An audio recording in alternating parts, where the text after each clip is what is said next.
إن الحمد لله نحمده ونستعينه ونستغفره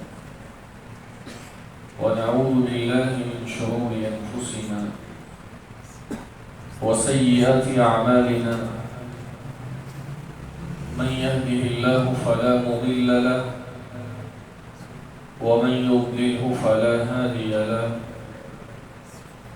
وأشهد أن لا إله إلا الله وحده لا شريك له وأشهد أن محمدًا عبده ورسوله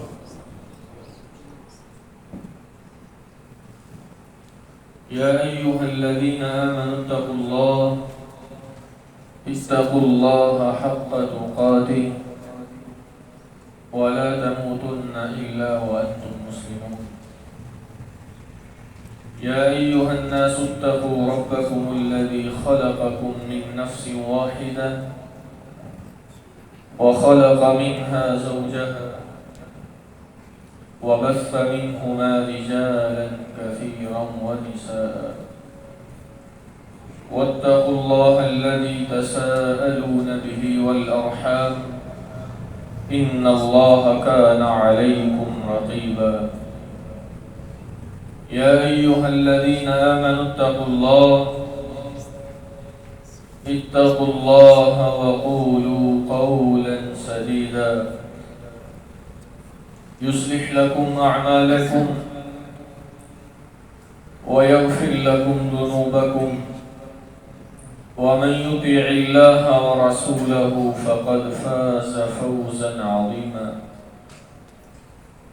اللهم صل على محمد وعلى آل محمد كما صليت على إبراهيم وعلى آل إبراهيم إنك حميد مجيد اللهم بارك على محمد وعلى آل محمد كما باركت على إبراهيم وعلى آل إبراهيم إنك حميد مجيد أما بعد فإن خير الحديث كتاب الله وخير الهدي هدي محمد صلى الله عليه وسلم وشر الأمور محدثاتها وكل محدثة بدعة وكل بدعة ضلالة وكل ضلالة في النار أعوذ بالله السميع العليم من الشيطان الرجيم بسم الله الرحمن الرحيم فلا وربك لا يؤمنون حتى يحكموك فيما شجر بينهم ثم لا يجدوا في أنفسهم حرجا مما قضيت ويسلموا تسليما أو كما قال عليه الصلاة والسلام ما أطيبك وما أطيب حرمتك ما أعظمك وما أعظم حرمتك ما أطيبك وما أطيب ريحك لحرمة المؤمن عند الله حرمة منك ماله ودمه ذی وقار و ذی احتشام معزز سامعین گرامی قدر، ہمہ قسم کی حمد و ثنا کے لائق ذات اللہ رب العزت کی ہے، کیونکہ وہ ہم سب کے خالق و مالک و رازق ہیں۔ حمد و ثنا کے بعد درود و سلام کی برکھا برسے آمینہ کے در یتیم جناب محمد رسول اللہ صلوات اللہ وسلام علیہ کی ذات اقدس پر، اس قدر رحیم اور شفیق نبی، اس قدر پیار اور محبت والا نبی، نرمی اور رحم دلی والا نبی، جس نبی محترم نے اس امت تک دین کو مین و عن ویسے پہنچایا جیسے اللہ رب العزت نے رسول اللہ صلی اللہ علیہ وسلم کے قلب اطہر پہ نازل فرمایا۔ جس طرح وہ اللہ رب العزت بڑے غیرت مند ہیں، اسی طرح اس کا نبی بھی بڑا غیرت مند تھا، اور جس نبی نے اپنے صحابہ تک اس دین کو پہنچایا، نبی کے وہ صحابہ بھی بڑے غیرت مند تھے۔ اور حقیقی بات یہ ہے، جو ایک بندہ مومن اور مسلم ہوتا ہے، اللہ رب العزت نے اس کے سینے کے اندر غیرت کو رکھا ہوتا ہے، لیکن وہ غیرت اس کو کب استعمال کرنا چاہیے، کتنا استعمال کرنا چاہیے، اس کی حد کیا ہے، یہ شریعت نے ہمیں بتلا دی ہے۔ کسی مومن کے یہ لائق نہیں ہے کہ وہ کسی اپنے ذاتی اور نجی مسئلے کو لے کر کے ایک بندہ مسلم کو پکڑ کے قتل کر دے کہ میری غیرت کی گوارا نہیں کرتا۔ تیری اور میری غیرت کی شریعت کے ہاں اس وقت تک قدر ہے جب تیری اور میری غیرت شریعت کے تابع رہے گی۔ جب ہماری غیرت شریعت سے نکل کر کے کسی اور کونے میں چلی جائے، ہم جتنے مرضی بڑے غیرت مند بنتے پھریں، ہم اس وقت غیرت مند نہیں ہوں گے بلکہ شریعت کے ہاں بے غیرت تسلیم ہے۔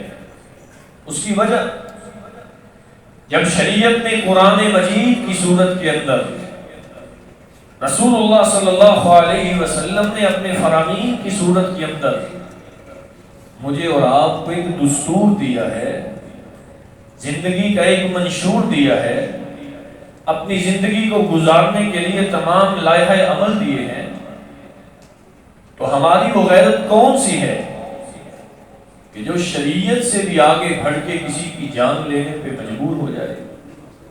اس غیرت کو شریعت غیرت تسلیم نہیں کرتی۔ رسول اللہ صلی اللہ علیہ وسلم تشریف فرما ہے، خانہ کعبہ کی طرف اشارہ کر کے اللہ کے رسول نے فرمایا تھا، ما اطیبکی واطیب ریحکی، اے خانہ کعبہ تیری عظمت کتنی ہے، تیری خوشبو کتنی پیاری ہے، ما اعظمکی واعظم حرمتکی، تو کس قدر معزز ہے، تجھے دیکھ کر کے لوگ پھر دیکھنے کے لیے کھینچے تلے آتے ہیں خانہ کعبہ کی طرف، تیری حرمت کتنی عظیم ہے کہ تیرے ارد گرد جتنا اللہ تعالیٰ نے حرمت والا علاقہ مقرر کیا ہے، وہاں پہ کسی کو قتل کرنا جائز نہیں، کیونکہ یہاں خانہ کعبہ موجود ہے۔ تو اس قدر عظمت والا، اس قدر رفعت والا ہے، لیکن خانہ کعبہ لحرمت المؤمن عند اللہ حرمتا منکی، تیری حرمت تو بڑی ہے، لوگ تجھے دیکھیں بھی تو ثواب کی خاطر، تیرے ساتھ چمٹ جائیں تو ثواب کی خاطر، تیرے ساتھ لگے ہوئے حجر اسود کو بوسے دیں اپنے گناہوں کو نچوڑنے کی خاطر، تیری عظمت بڑی ہے، تیری رفعت بڑی ہے، تیری حرمت بڑی ہے، لیکن ایک بندہ مومن سے بڑھ کے تیری عظمت اور رفعت نہیں ہو سکتی۔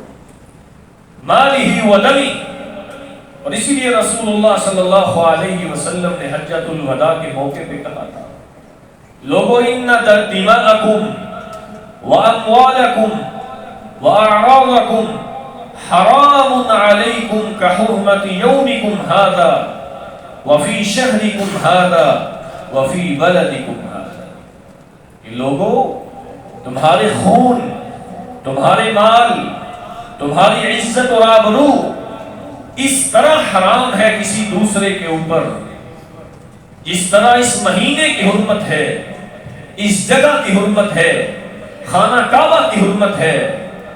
اور رسول اللہ صلی اللہ علیہ وسلم ایک مومن کی حرمت کو بیان کر رہے تھے، لیکن کوئی اٹھے اپنی بہن کو، اپنی ماں کو، اپنی کسی عزیزہ اور رشتہ دار کو غیرت کے نام پہ قتل کر دے، اس کی وہ غیرت اللہ کے ہاں قابل قبول نہیں ہے۔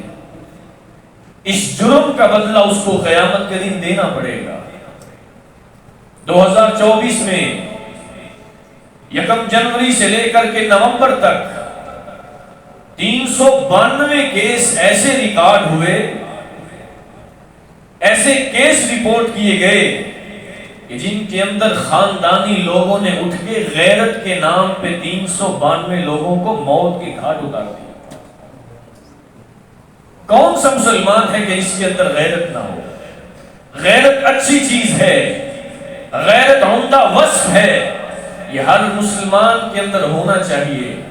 رسول اللہ صلی اللہ علیہ وسلم تشریف فرما ہے، سیدنا سعد بن عبادہ رضی اللہ تعالیٰ اللہ کے رسول کے پاس آئے، اللہ کے رسول لو رأیت رجلا مع امرأتی، اگر میں اپنی بیوی کے ساتھ کسی غیر مرد کو دیکھ لوں، لضربته بالسیف غیر مصفح عنہ، میں اپنی تلوار کو پیچھے موڑے بغیر اس کی گردن کو تن سے جدا کر کے سانس لوں گا۔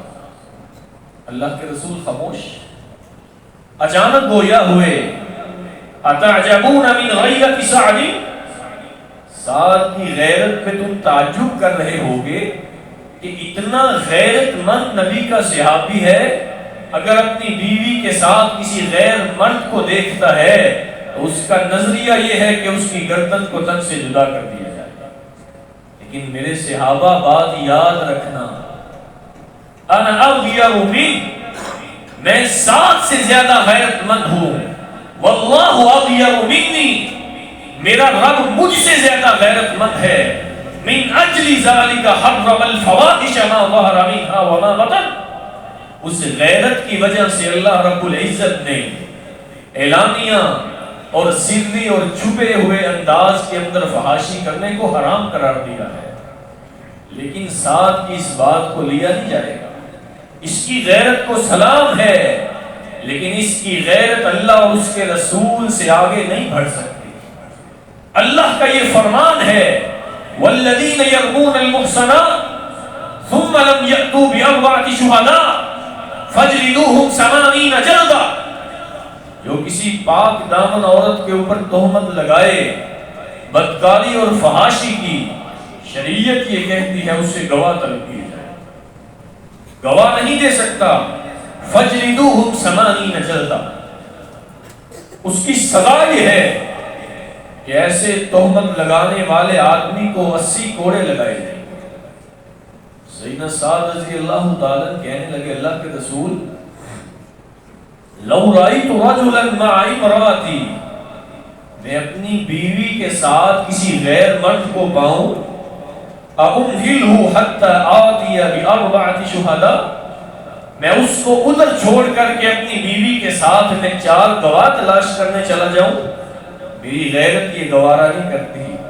کہا ساتھ تیری غیرت اپنی جگہ ہے، نعم تجھے 4 گواہ لانے پڑیں گے، اگر 4 گواہ نہیں لے کر کے آؤ گے تجھے تہمت کے کوڑے لگائے جائیں گے۔ شریعت کیا چاہتی ہے؟ معاشرے کے اندر سے فحاشی ختم ہو، معاشرے کے اندر سے عریانی ختم ہو، معاشرے کے اندر سے اس قسم کے کیسز ختم ہو، لیکن ساتھ ساتھ ایک بندہ مومن اور مسلمان کی عزت اور آبرو کی بھی حفاظت کرنا چاہیے۔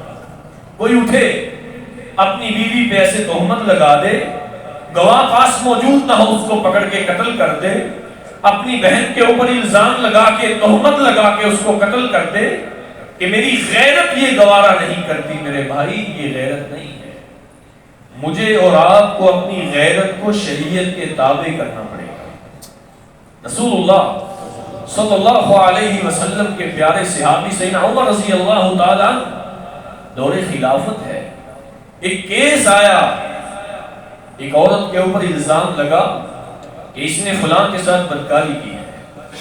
سیدنا عمر نے کہا الزام لگانے والے کو بات یاد رکھو، 4 گواہ پیش کر دو ورنہ تجھے تہمت کے کوڑے لگائے جائیں۔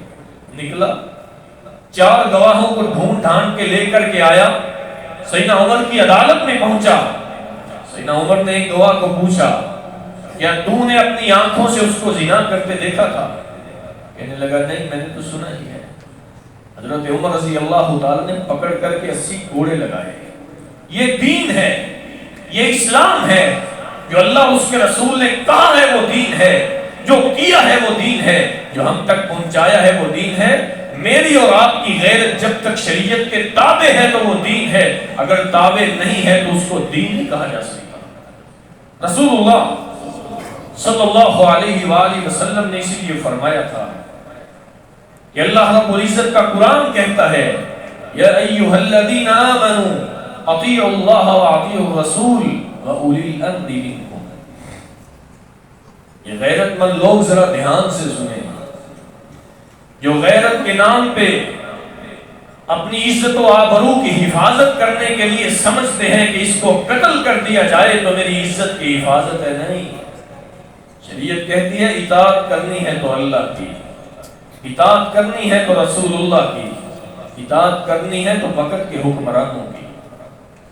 جب آپ نے اپنا کیس عدالت میں پہنچا دیا، آپ اس سے بری ہیں، عدالت اس کے بارے میں اگر کوئی غلط فیصلہ کرتی ہے وہ عدالت مجرم ہے، آپ اس سے بری ہیں۔ رسول اللہ صلی اللہ علیہ وسلم نے اسی لیے فرمایا تھا ادرؤوا الحدود بالشبہات ما استطعتم، جتنی تمہارے اندر استطاعت موجود ہے حد الوسع کوشش کیا کرو یہ حدیں ختم ہوتی جائیں، لوگوں سے دور کرتے جایا کرو، جہاں شبہ پیدا ہو جائے اس کو توبہ کا موقع دے دیا جائے، ہو سکتا ہے اس اخلاص کے ساتھ وہ توبہ کر لے کہ اللہ رب العزت اس کے پچھلے سارے گناہ ہی معاف فرما دے۔ اللہ کے رسول کے پاس صحابہ آئے، جب ایک صحابی کو سزا دے رہے تھے، کوڑے لگا رہے تھے، اللہ کے رسول کے پاس پہنچے، اللہ کے رسول ہم ان کو کوڑے لگا رہے تھے، وہ صحابی بھاگ نکلا تھا۔ آپ صلی اللہ علیہ وسلم نے فرمایا تم اس کو چھوڑ دیتے، لعلہ یتوب، ہو سکتا تھا وہ اللہ سے توبہ کر لیتا اور اللہ تعالیٰ اس کو معاف فرما دیتا۔ اسی لیے رسول اللہ صلی اللہ علیہ وآلہ وسلم نے فرمایا کہ لوگوں سے حدود کو جتنی کوشش ہو اس کو دور کرنے کی کوشش کیا کریں، شبہ پیدا ہو گیا اپنا فیصلہ واپس لے لیجیے۔ رسول اللہ صلی اللہ علیہ وآلہ وسلم نے فرمایا انما الامام جنہ یقاتل من ورائہ ویتقی بہ، جو وقت کا حکمران ہوتا ہے، جو عدالت کا جج ہوتا ہے، اللہ رب العزت نے اس کو ڈھال بنایا ہے، اس کے آسرے پہ، اس کی ڈھال کے اندر رہ کر کے لوگ اپنے بچاؤ کا سامان کرتے ہیں۔ جب وقت کے حکمران کو آپ نے فیصلہ دے دیا ہے، جب آپ نے کیس رپورٹ کر دیا ہے، تحقیق آپ کا ذمہ نہیں ہے، تحقیق عدالت کا ذمہ ہے۔ آپ اپنی غیرت کو سامنے رکھتے ہوئے کسی کی جان لے لیں گے، قیامت کے دن اللہ رب العزت کو کیا جواب دے گا؟ رسول اللہ صلی اللہ علیہ وسلم پہ اللہ نے قرآن نازل کیا وَمَن يَقْتُلْ مُؤْمِنًا مُتَعَمِّدًا فَجَزَاؤُهُ جَهَنَّمُ خَالِدًا فِيهَا، جو کسی مومن مسلمان کو جان بوجھ کے قتل کرتا ہے ایسے انسان کا ٹھکانہ اللہ نے ابدی جہنم بنا دیا ہے۔ تم اس کو قتل غیرت کے نام پہ کرو اور خود قیامت کے دن اللہ رب العزت کی جہنم میں چلے جاؤ، یہ فیصلہ کیسا آپ نے کیا ہے؟ ہم شریعت کے تابع اپنی غیرت کو رکھیں۔ آج کل جو جرائم اس معاشرے میں پیش آ رہے ہیں ان کے چند حل میں آپ کے سامنے بیان کرنا چاہتا ہوں۔ سب سے پہلا حل یہ ہے کہ اسلامی تعلیمات کو فروغ دیا جائے، اپنے بچوں کو دین کے قریب لے کر کے آئیں، ان کو بتائیں کہ اسلام حیا والا دین ہے، اسلام غیرت والا دین ہے۔ ان اللہ حیی کریم وفی روایہ ان اللہ حیی ستیر، اللہ رب العزت بڑے غیرت مند ہیں، اللہ رب العزت بڑے حیا والے ہیں، اور اللہ رب العزت لوگوں کی پردہ پوشی کرنے والے بھی ہیں۔ اور رسول اللہ صلی اللہ علیہ وسلم کے بارے میں صحابہ بیان کرتے ہیں کان النبی صلی اللہ علیہ وسلم اشد حیاء من العذراء فی خدرها، اللہ کے رسول عرب کی کمواری اور دوشیزاؤں لڑکیوں سے بھی بڑھ کر کے حیا والی شخصیت ہے۔ جب اللہ کے رسول کے اندر اتنا حیا ہے، جب اللہ تعالیٰ کے اندر اتنا حیا ہے تو ہم اللہ اور اس کے رسول کے حیا سے بڑھ کے اپنے حیا کو پیش نہیں کر سکتے۔ جب اللہ حیا مند ہے، جب اللہ کے رسول حیا مند ہیں، اس رب نے اس شریعت کو نازل کیا ہے اللہ کے رسول نے ہم تک پہنچایا ہے، ہم اس شریعت کے تابع بن جائیں۔ اپنی اولاد کو دین سکھائیے، اسلامی تعلیمات کے قریب کیجئے، اور دوسری بات ان کی تربیت اس انداز سے کیجئے کہ اس قسم کے کیسز سے وہ لوگ اس طرح بری ہو جائیں کہ جیسے اللہ اور اس کے رسول کے فرامین موجود ہیں۔ صحابہ اپنی اولاد کی اس قدر پیاری تربیت کرتے ہیں۔ آپ نے کتنی دفعہ یہ حدیث سنی ہوگی، اللہ کے رسول صلی اللہ علیہ وسلم نے فرمایا مروا اولادکم وهم ابناء 7 سنین، جب بچہ 7 سال کا ہو جائے نماز کی طرف لے آؤ۔ وَاضْرِبُوهُمْ وَهُمْ أَبْنَاءُ 10 سنین، جب بچہ 10 سال کا ہو جائے تو مار کے بھی لانا پڑے تو اس کو مسجد میں لے آؤ۔ جب بچہ نماز کے قریب رہے گا، نماز کے بعد درس و دروس کے سلسلے ہوتے ہیں، ترجمہ کلاسیں ہوتی ہیں، اگر یہ بچے ان کلاسز میں بیٹھیں گے، دین کی تربیت لیں گے، اور رسول اللہ صلی اللہ علیہ وسلم کے پیارے صحابہ کا عمل چیک کیجئے، چھوٹے چھوٹے بچے ہوتے ان کے، حدیث کہتی ہے ربیع بنت معوذ رضی اللہ تعالیٰ عنہ فرماتی ہیں ہمارے بچے ابھی چھوٹے چھوٹے ہوتے تھے، ہم اپنے بچوں کو روزہ رکھوا دیا کرتے تھے۔ چھوٹا سا بچہ جس پہ روزہ فرض بھی نہیں، والدین اس کو روزہ دکھوا رہے ہیں، وجہ کہ ہمارے بچے کی دینی تربیت ہونی چاہیے۔ وَنَجْعَلُ لَهُمُ اللُّعْبَةَ مِنَ الْعِلْمِ، فرماتی ہیں ہم روئی کی گڑیاں بنا بنا کے اپنے بچوں کو دے دیتی، بچے رونے لگتے تو وہ مسکرا پڑتے کہ ہمارے پاس کھلونے آ گئے، حتیٰ کہ شام کا وقت ہو جاتا وہ چھوٹے چھوٹے نابالغ بچے پورے کا پورا روزہ رکھ لیا کرتے تھے۔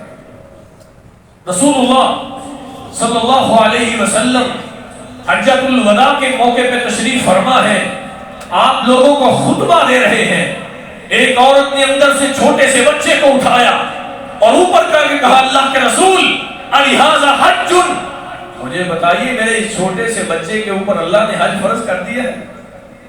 آپ نے فرمایا اس کے اوپر حج تو فرض نہیں ہے، لیکن وَلَكِ أَجْرٌ، اگر آپ اپنے بچے کو حج کروائیں گی اللہ اجر آپ کو عطا فرما دے گا۔ یہ تربیت ہے، نماز بھی صحابہ، اور روزے کے اندر بھی صحابہ، اور حج کے اندر بھی صحابہ کے اعمال کو دیکھیے، اپنے بچوں کی تربیت کس طرح کرتے ہیں۔ چھوٹا سا بچہ 1 لاکھ سے زیادہ مجمع ہے اور اللہ کے رسول کے سامنے اٹھا کے پوچھ رہی ہیں اللہ کے رسول اس کے اوپر حج فرض ہے؟ کہا نہیں فرض تو نہیں ہے، اجر آپ کو مل جائے گا۔ اپنی اولاد کو دین کے قریب کیجیے۔ یہ دین سے متنفر لوگ، دین سے بیزار لوگ، یہ ہمارا نقصان نہیں کرتے، آپ کا نقصان نہیں کرتے، یہ اپنی ذات کا نقصان کر رہے ہوتے ہیں۔ جب معاشرے کے اندر سے منفی اثرات نکلتے ہیں پھر یہ سمجھتے ہیں کاش کہ میں نے یہ بھی پڑھا دیا ہوتا، کاش میں نے یہ بھی سمجھا دیا ہوتا، لیکن اس وقت ہاتھ پیچھے ہٹ چکا ہوتا ہے۔ رسول اللہ صلی اللہ علیہ وسلم کی طرف سے جو تیسرا عمل ہمیں بتلایا گیا ہے، جو لوگ غیرت کے نام پہ قتل کرتے ہیں ان کو یہ سمجھ لینا چاہیے، اللہ کا قرآن کہتا ہے فَانْكِحُوا مَا طَابَ لَكُم مِّنَ النِّسَاءِ مَثْنَىٰ وَثُلَاثَ وَرُبَاعَ، عورتوں میں سے جو تمہیں اچھی لگے تم 2 عورتوں کے ساتھ بھی نکاح کر سکتے ہو، 3 بیویاں بھی رکھ سکتے ہو، 4 بیویاں بھی رکھ سکتے ہو، شریعت کا یہ حکم موجود ہے۔ وَإِنْ خِفْتُمْ أَلَّا تَعْدِلُوا فَوَاحِدَةً، اگر تمہیں یہ خدشہ ہے کہ تم ان عورتوں کے درمیان انصاف نہیں کر سکو گے تو کہا پھر ایک کے اوپر گزارا کرو۔ رسول اللہ صلی اللہ علیہ وسلم نے جہاں پہ یہ ترجیحات شریعت کی بتلائی ہیں وہاں پہ اللہ کے رسول نے نقصانات بھی بتائے کہ جو بندہ 2 شادیاں کرتا ہے، آپ نے فرمایا من کان له زوجتان فلم يعدل بينهما جاء يوم القيامة وشقه مائل، وہ بندہ جس کی 2 بیگمیں تھیں ان کے درمیان انصاف نہیں کیا، قیامت کے دن اس حال میں آئے گا کہ اس کی ایک سائیڈ فالج زدہ ہو چکی ہو۔ شادی کرنا شریعت کے اندر موجود ہے۔ اللہ کے رسول صلی اللہ علیہ وسلم کے وہ 3 صحابہ جنہوں نے آگے کہا تھا، ان میں سے ایک نے کہا میں نے شادی نہیں کروانی، اللہ کے رسول نے بلایا، کہا سنو انا اتقاکم للہ واخشاکم للہ، میں تم میں سے سب سے زیادہ اللہ سے ڈرنے والا، سب سے زیادہ اللہ کا تقوی اختیار کرنے والا، میں نے شادیاں کی ہوئی ہیں، شادی کرنا سنت ہے۔ آپ نے فرمایا فمن رغب عن سنتی فلیس منی، جس نے شادی نہ کی، استطاعت مالی بھی موجود ہے، قوت بدنی بھی موجود ہے، اس کے باوجود شادی نہیں کرتا، کہا فلیس منی، اس کا میرے دین کے ساتھ، میرے طریقے کے ساتھ کوئی تعلق نہیں۔ نکاح کو آسان بنائیے۔ رسول اللہ صلی اللہ علیہ وسلم سے عقبہ بن عامر رضی اللہ تعالی نے بیان کیا، آپ نے ارشاد فرمایا تھا کہ سب سے بہترین نکاح وہ ہے جو آسانی کے ساتھ ادا ہو جاتا ہے۔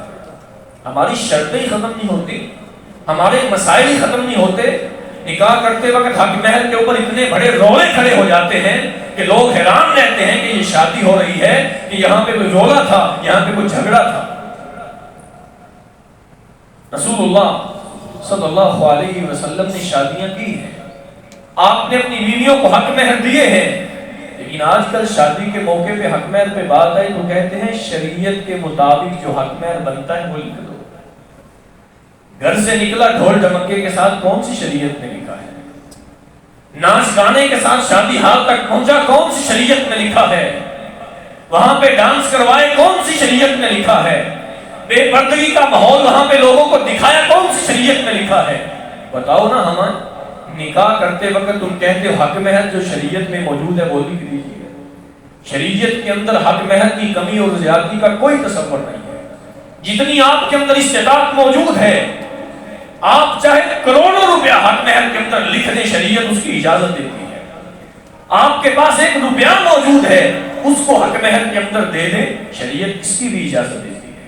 رسول اللہ صلی اللہ علیہ وسلم کے پاس صحابی آئے، ایک عورت آ کے کھڑی، اللہ کے رسول میں آپ کے ساتھ شادی کرنا چاہتی ہوں۔ آپ نے نیچے سے لے کے اوپر تک دیکھا تو اپنی نظروں کو جھکا لیا۔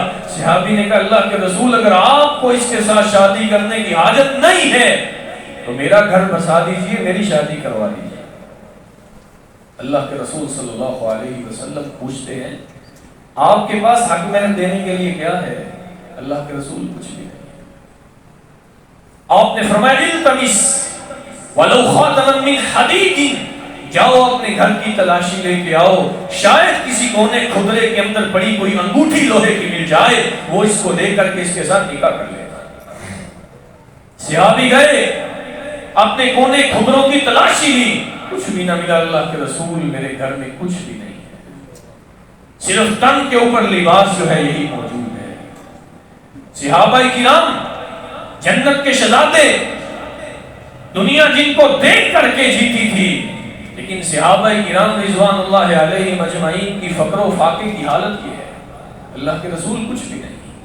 آپ نے فرمایا حل معک من القرآن شیء، کیا کچھ قرآن یاد ہے؟ یہ اللہ کے رسول سورۃ کذا وکذا، مجھے فلاں فلاں قرآن کی سورت یاد ہے۔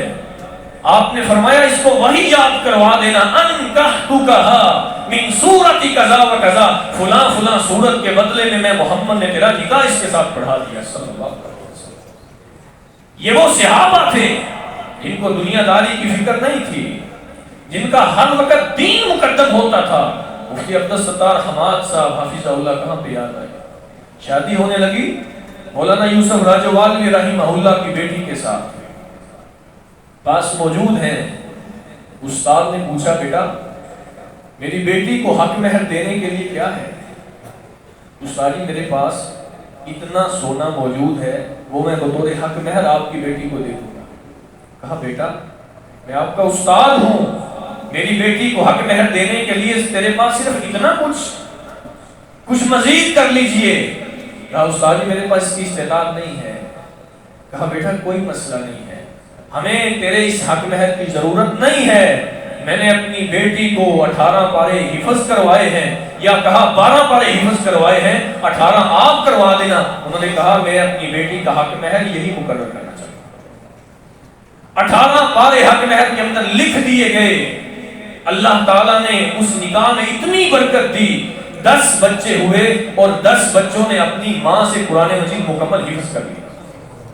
برکتیں ایسے ہوتی ہیں۔ آج کل ہم نکاح کو اتنا مشکل بنا کے لوگوں کے سروں پہ سوار کر دیا ہے، پھر لوگ گھروں سے بھگا کر کے کسی کی لڑکی کو جب عدالت میں لے کے جاتے ہیں، ہم سمجھتے ہیں کہ اب ہم غیرت کے نام پہ اس کا قتل کریں گے، اس نے میری عزت تار کر دی۔ پھر بسا اوقات اس جوڑے کو پکڑ کے قتل کر دیا جاتا ہے، جیسے بلوچستان میں ہوا۔ بسا اوقات اپنی بیٹی کو اپنے گھر میں بلا کے یا کسی طریقے برآمد کر کے اس کو قتل کر دیا جاتا ہے۔ میرے بھائی یہ کیسی غیرت ہے؟ اس کو اس حد تک پہنچایا کس نے ہے؟ شریعت تو یہ کہتی ہے بچہ جوان ہو جائے تو اس کا نکاح کر دو، تم لے کے اس لیے بیٹھے رہتے ہو، بچہ جب اپنے پاؤں پہ کھڑا ہوگا پھر اس کا نکاح کیا جائے گا۔ سنو، جب بچہ اپنے پاؤں پہ کھڑا ہو کے اپنی شادی کروائے گا، آپ کی عزت کبھی نہیں کرے گا۔ سوچو ذرا اس بات کو۔ اپنی اولاد کی جب بالغ ہو جائے شادیاں کر دو، اس کے کوئی 2 4 5 10 سال خرچہ اٹھاؤ۔ جیسے آپ کے گھر کا سسٹم چل رہا ہے، اگر ایک بیچاری اور اس گھر میں داخل ہو جائے گی، اس گھر کا فرد بن جائے گی، وہ اس گھر سے 4 لقمے کھانے لگ جائے گی، اور تم سمجھتے ہو نہیں اس کو کھانے کے لیے تب تک نہیں دیں گے جب تک اس کا ہسبینڈ کمانے نہیں لگ جائے گا، پھر آپ کی حیثیت تو گھر کے اندر سے ویسے ہی ختم ہو گئی۔ آپ نے باپ بن کے تو نہ دکھایا ہوا، نر بن کے دکھاتے، اپنی اولاد کے لیے یہ سہولیات پیدا کرتے، ساری زندگی تیری اولاد تیری قدر چون۔ ہم سمجھتے ہیں شاید یہ مسئلہ ہی کوئی نہیں ہے۔ میرے پیارے بھائی، رسول اللہ صلی اللہ علیہ وسلم نے جو لوگ لڑکیوں کو بھگا کر کے عدالتوں میں لے جا کے نکاح کرتے ہیں، سنیں اللہ کے رسول نے فرمایا لا نکاح الا بولی وشاہدی عدل، 2 عادل گواہ اور ولی کی اجازت کے بغیر نکاح ہوتا ہی نہیں ہے۔ افسوس اس بات کا ہے جن ظالموں نے یہ قانون بنایا اور جن کے فقہی مذاہب کے مطابق بنایا، ان کو شرم آنی چاہیے۔ انہوں نے اس حد تک اجازت دے دی اور ان لوگوں کو سپورٹ کیا، اور لوگوں کی بچیاں گھروں سے بھاگی، اور وہ ظالم درندے بٹھا کے لائے جو چند سال ان کو استعمال کر کے پھر ٹھڈے مار دیتے ہیں۔ وہ بیچاری کسی کے گھر پہ بیٹھنے والی نہیں ہوتی۔ شریعت نے اس لیے کہا ہے لا نکاح الا بولی، ولی کے بغیر نکاح نہیں ہوتا۔ عبد الرحمن بن عوف رضی اللہ تعالی عنہ کہاں سے آنے والے تھے؟ بلال حبشی، حبشہ سے آنے والے، اللہ کے رسول کے غلام بن گئے، آپ کی خدمت کرتے رہے۔ عبد الرحمن بن عوف جن کو اللہ تعالیٰ نے اتنا روپیہ پیسہ دیا تھا، جب اس دنیا سے رخصت ہوئے ہیں تو ان کی بیویوں کو کروڑوں کے حساب سے وراثت ملی تھی۔ وہ صحابی، عرب کے شہزادے، اپنی بیٹی اپنی بہن کا نکاح سیدنا بلال حبشی رضی اللہ تعالیٰ سے کر کے کہا کرتے تھے مجھے فخر ہے کہ میری بہن کا نکاح سیدنا بلال حبشی رضی اللہ تعالیٰ عنہ نے قبول فرما لیا ہے۔ جن لوگوں کی ترجیحات صرف دین تھی، آج ہم نے اپنی ترجیحات کو بدلا اور اس کا الٹ خمیازہ ہم آج بھی بھگت رہے ہیں۔ رسول اللہ صلی اللہ علیہ وسلم نے اسی لیے فرمایا تھا اذا اتاکم من ترضون دینہ وخلقہ فزوجوہ، جب تمہارے گھر میں کسی شریف النفس انسان کا رشتہ آ جائے جس کے دین اور اخلاق سے تم مطمئن ہو، اپنی بیٹی کا رشتہ اس کے ساتھ کر دیا کرو۔ الا تفعلوا، اگر تم نے نکاح نہ کیا، تکن فتنۃ فی الارض وفساد عریض، پھر اس دنیا کے اندر فتنے اور فساد برپا ہو جائے۔ یہ وہی فتنے ہیں، یہ وہی فسادات ہیں جو ہمارے ہاتھوں کی کمائی ہے۔ ہم بچوں کو پاؤں پہ کھڑا کرنا چاہتے تھے، ہم بچیوں کو پڑھا کے بوڑھا کرنا چاہتے تھے، پھر انہوں نے اپنی لو میرج کی، پھر ہم سوچتے رہ گئے کہ یہ عدالتوں نے ہمارے ساتھ ظلم کیا، اس سے پہلے ہم نے اپنے بچوں کے ساتھ ظلم کیا ہے۔ ہماری بچیاں گھروں میں بیٹھی بیچاری سر کے اندر چاندی چمکنے لگ جاتی ہے، اور ہم کہتے ہیں پڑھائی کے نام پہ وہ پڑھ رہی ہے، کوئی MBBS ڈاکٹر بن رہی ہے، کوئی انجینئرنگ کر رہی ہے، کوئی کیا کر رہی ہے۔ سب کچھ پڑھاؤ، پڑھانا جائز ہے، لیکن اس کا یہ مطلب نہیں کہ ان کی جوانیاں برباد کر دو۔ ان کو پڑھا کے جب تم فارغ کرتے ہو اس وقت وہ کسی کے قابل نہیں رہ جاتی، کوئی اس کے ساتھ شادی کرنے کے لیے تیار نہیں ہے۔ اوپر سے نئی وہ زبان درازیاں کرتے ہیں کہ ہم نے کسی لڑکی کے ساتھ شادی کر کے اس کو اپنی بیوی بنانا تھا، کہ اتنی عمر رسیدہ کے ساتھ شادی کروں یہ میری ماں لگے گی۔ یہ وہ بچیوں کو تانے دیے جاتے ہیں جو ان بے ہوش والدین کی وجہ سے یہ بچیاں سارے تانے سنتی ہیں۔ اسی لیے شریعت نے ناسمجھ بچیاں، بے عقل بچیاں، جذباتی فیصلے کرنے والی بچیاں جو ایک دفعہ فیصلہ کر کے بھاگ جاتی ہیں، شریعت نے کہا لا نکاح الا بولی، ولی کے بغیر نکاح نہیں ہے۔ جب شریعت کے ہاں وہ نکاح نہیں ہے، اس کو نکاح کنسیڈر نہیں کیا، مجھے آپ بتاؤ وہ نکاح نہیں ہے تو پھر کیا ہے؟ ساری زندگی جو وہ آپس میں تعلقات قائم کریں گے اس کو آپ کیا سمجھیں گے؟ ان سے جو بچے پیدا ہوں گے ان کو آپ کیا کہیں گے؟ سارے کا سارا حلیہ بگڑ جاتا ہے۔ اپنی اولاد کا خدا را خیال کیجیے، لوگوں کے لیے نکاح کے کام کو آسان بنائیے۔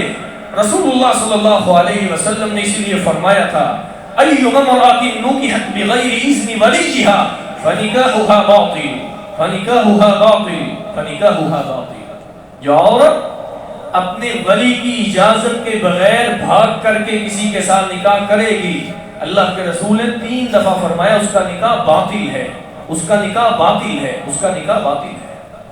شریعت کے ہاں وہ کنسیڈر نہیں ہوگا، تسلیم نہیں کیا جائے گا۔ اور چوتھا عمل جو اس دور کے اندر ہمیں کرنا چاہیے، ہماری عدالتیں ان کو ہوش کے ناخن لینے چاہیے۔ یہ فیصلے جو اللہ اور اس کے رسول نے بتائے ہیں ان کے مطابق فیصلے کیے جائیں۔ رسول اللہ صلی اللہ علیہ وآلہ وسلم نے تو ایک غیرت مند عورت کے لیے اس قدر سہولیات بتائی ہیں، اور ایک جذبات والی عورت کے لیے اس کے جذبات کی قدر دانی کی ہے۔ آپ نے فرمایا لا تنکح الاییم حتی تستکمل، جو شوہر دیدہ عورت ہے جس کا خاوند فوت ہو جائے، اس کو طلاق ہو جائے یا وہ خلا لے لے، اللہ کے رسول نے فرمایا اس کی شادی کرنی ہے تو اس سے مشورہ کیا جائے۔ اور رسول اللہ صلی اللہ علیہ وسلم نے فرمایا والبکر تستأذن، اگر کنواری لڑکی ہے تو اس سے اجازت لے کر کے اس کی آگے شادی کی جائے۔ ہم سمجھتے ہیں کوئی اجازت کی ضرورت نہیں، ہم ان کے اوپر دروغے مقرر کیے ہوئے ہیں، جس بچی کا نکاح ہم جہاں پہ چاہیں اس ادھر ٹھونس دیں، اس کے سر کے اوپر ٹھوک دیں، بچے کا نکاح ہم جدھر چاہیں ادھر ٹھوک دیں۔ اور میرے پیارے بھائی، نہ اپنے بچوں کے اوپر ظلم کرو، نہ اپنی بچیوں کے اوپر ظلم کرو، بچے کے ساتھ بھی مشورہ کر لیا کرو، بچی کے ساتھ بھی مشورہ کر لیا کرو۔ صحابہ نے کہا اللہ کے رسول جو کنواری لڑکی ہے وہ غیرت مند ہوتی ہے، اس کے اندر حیا زیادہ ہوتا ہے، اللہ کے رسول اس سے اجازت کیسے لی جائے؟ آپ نے فرمایا اذنھا سکاتھا، جب کوئی باپ اپنی بیٹی سے، بھائی اپنی بہن سے جا کے کنواری سے پوچھے گا کہ آپ کا نکاح فلاں جگہ کر دیا جائے، آگے سے وہ اپنی زبان بند کر لے، آپ نے فرمایا اذنھا سکاتھا، اس کی خاموشی کو، اس کی اجازت تصور کیا جائے۔ اس قدر پیارے اصول شریعت نے دیے۔ رسول اللہ صلی اللہ علیہ وسلم کے پاس ایسا کیس آیا، صحابیہ اللہ کے رسول کے سامنے آ کے کھڑی ہو گئی، اللہ کے رسول میرے باپ نے میری اجازت کے بغیر میری شادی کسی کے ساتھ کر دی ہے، وَأَنَا كَارِهَةٌ، مجھے اپنا خاوند پسند نہیں ہے۔ فَخَيَّرَهَا رسول اللہ صلی اللہ علیہ وسلم، حدیث کے الفاظ اللہ کے رسول نے اس کو اختیار دیا، کہا اگر چاہتی ہو تو اس کے ساتھ مزید رہو، اگر رہنا چاہتی ہو تو، اگر نہیں رہنا چاہتی تو اس سے جدا ہو جاؤ۔ اور ایک روایت کے الفاظ ہیں فرد النبی صلی اللہ علیہ وسلم ذالک، اللہ کے رسول نے ان کے نکاح کو ختم کروا دیا۔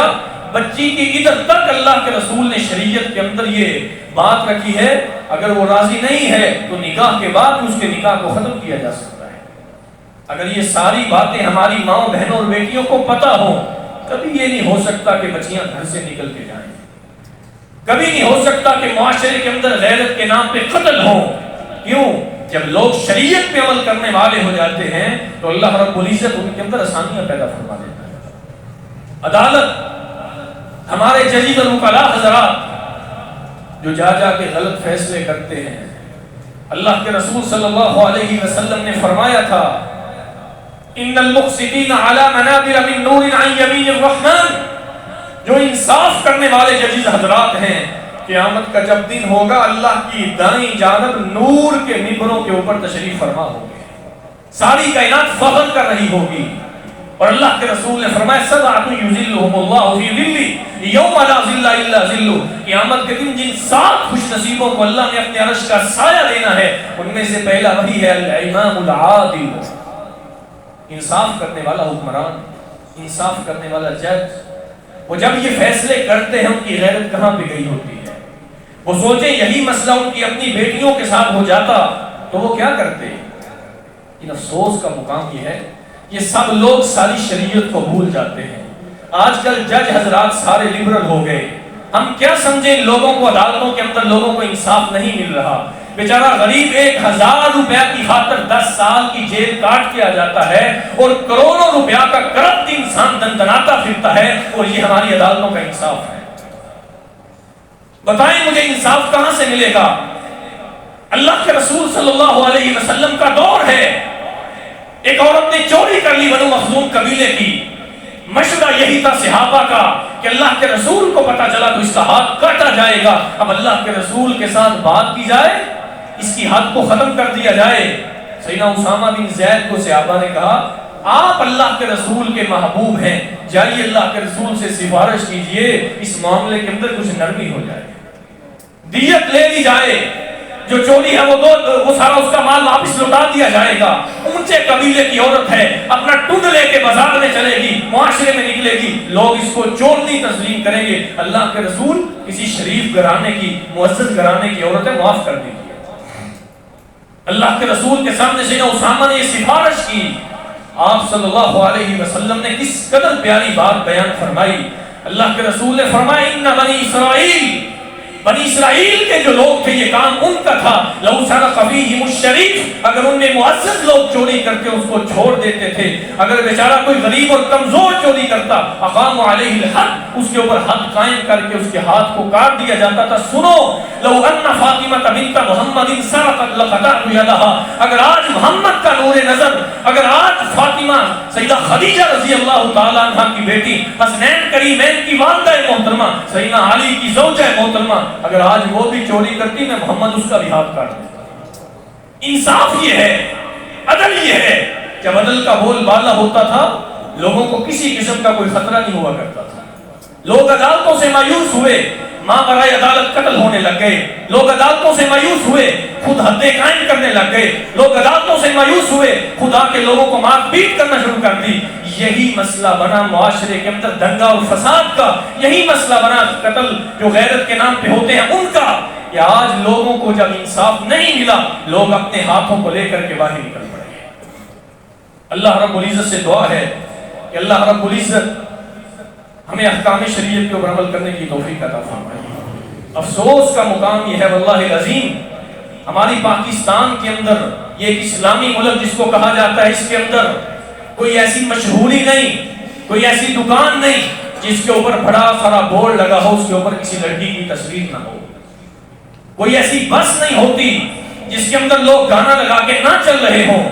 بیچارے مسافر تنگ ہوتے ہیں تو ہوتے جائیں، ان کو کوئی مسئلہ نہیں۔ پبلسٹی کے لیے عورت کی تصویر، ہر جگہ بڑھانا عورتوں کی تصویر۔ اللہ کا قرآن کہتا ہے ان الذین یحبون ان تشیع الفاحشۃ، وہ لوگ جو فحاشی کو عام کرتے ہیں ان کا انجام یہ ہے لہم عذاب علیم فی الدنیا، ان کو دنیا کے اندر بھی اللہ عذاب علیم چکھاتا ہے، آخرت کے اندر یہ دنیا کا عذاب علیم سان ہے، بلوچستان کی شکل میں آپ کے سامنے ہے، یہ حمیرہ اصغر کیس کی صورت میں آپ کے سامنے ہے، یہ زینب قتل کیس کی صورت میں آپ کے سامنے ہے۔ یہ سارے ریپ کیسز اگر ان کے اوپر حدود کو نافذ کیا جاتا، اگر ان کے اوپر شریعت کا جو قصاص والا حکم ہے اس کو نافذ کیا جاتا، اللہ کا قرآن کہتا ہے وَلَكُمْ فِي الْقِصَاصِ حَيَاةٌ يَا أُولِي الْأَلْبَابِ، اے عقل والو قصاص کے اندر میں اللہ نے زندگی رکھی ہے۔ اگر کسی قاتل کو اس کے عوض میں قتل کیا جائے، کسی بے شرم اور بے غیرت انسان کو جو کسی کی عزت کے اوپر حملہ کرے اس کے مطابق اس کو تعزیری سزا دی جائے، اللہ کا قرآن کہتا ہے اس میں زندگی ہے۔ معاشرہ امن و آشتی کا گہوارہ آج بھی بن سکتا ہے، لیکن کب؟ جب شریعت کے اصولوں کو فالو کیا جائے گا۔ اللہ رب العزت ہمیں عمل کی توفیق عطا فرمائے، ہمارے گناہوں کو معاف فرمائے، اپنے نیک بندوں کے اندر ہمیں شامل فرمائے۔ وآخر دعوانا الحمدللہ۔